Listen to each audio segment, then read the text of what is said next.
So what are the other types of inventory then? Like, how is it cheaper? Yeah. So what's cool about it now, first of all, there's a big shift that's happened. Linear is still big, but What's linear? linear TV is like basically cable TV. Okay.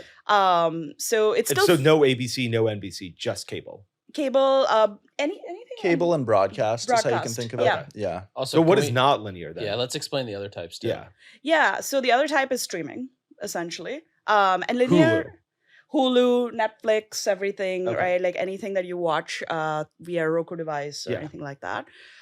So linear still makes up about 50% of all impressions. So it's still a big share, but streaming has now also become 50%, right? That's shocking that streaming is so Yeah, high. it's huge.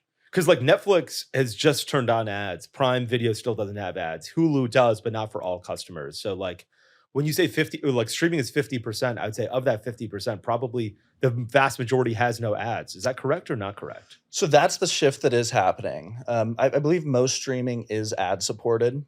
Okay. What's interesting too is when you look at some of these streaming platforms, think of like a Sling. Yeah. Or like I use YouTube TV. Yeah, me right. too, When yeah. you watch YouTube TV, you're really just watching linear TV. Yes. Right. Yes. And then there's a small sliver that you could consider connected TV inventory, but it's kind of this revolving door, right? Where the lines get a little bit blurry. Between Yeah, what that is a linear great and example. streaming. Sometimes you're watching YouTube TV and they're like, here's a moment of Zen. There's no Yeah, commercial. And I'm yeah. like, this is amazing. Thank you, Yeah, Google, yeah. for sponsoring this moment of Zen Is- for me. Is that because the programming is coming from linear TV, but the ads are coming from other not the linear inventory?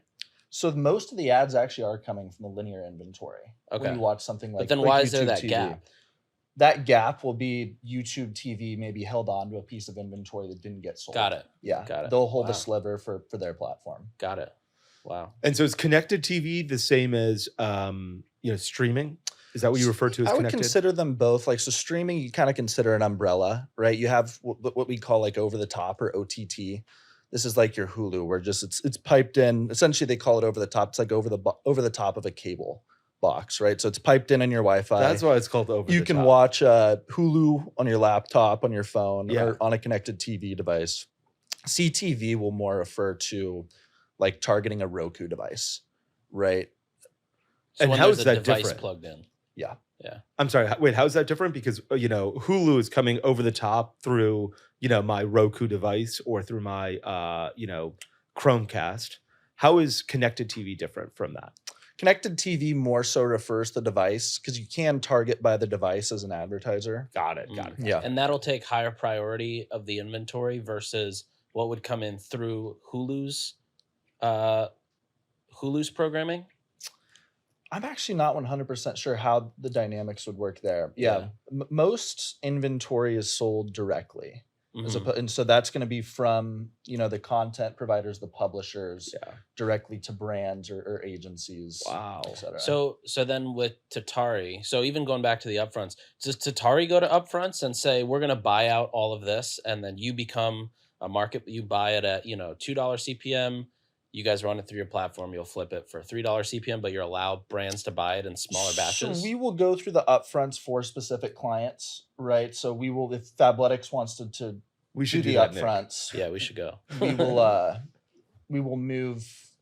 What's that? I said we should do that. We should buy that $10 million. And Yeah. start flipping. It sounds Okay. like great business. Yeah. You got your card on you? So what we'll do is we'll go negotiate on behalf of advertisers. What we're not doing, like similar to a holding company, is we're not going out purchasing inventory and then marking it up and then Mhm. sort of like the way we approach it is we want to be unbiased, right? So we're only going to buy things that work. We're going to measure every piece of inventory the same way. And then that's how we'll recommend pieces of inventory to our clients, or that's how they'll come to the decision to maybe buy it through our platform in-house. So if I come to the Tatari platform today, is that inventory that you're dynamically buying, like the second that I say I want to buy it, or you've already reserved it previously? So it works a few different ways, right? When most new brands come to Tatari, like when Fabletics first joined us, we don't want to go into the upfront or book out a quarter of inventory. Yeah. Because we don't know what works, right? So we're not going to ask for X amount of dollars. So typically what we'll do is we'll bid dynamically, like in a weekly cadence, right? So we'll learn about Fabletics audience. We'll sort of correlate with where those people should be watching across connected TV, linear TV. And then we'll test. And as we start to understand the outcomes, that's when we'll start to sort of begin optimizing, right? If you can measure it, you can optimize it. So it is open inventory. We're bidding against other advertisers. Mhm. And that's why it becomes important to have, essentially the technology to make informed decisions.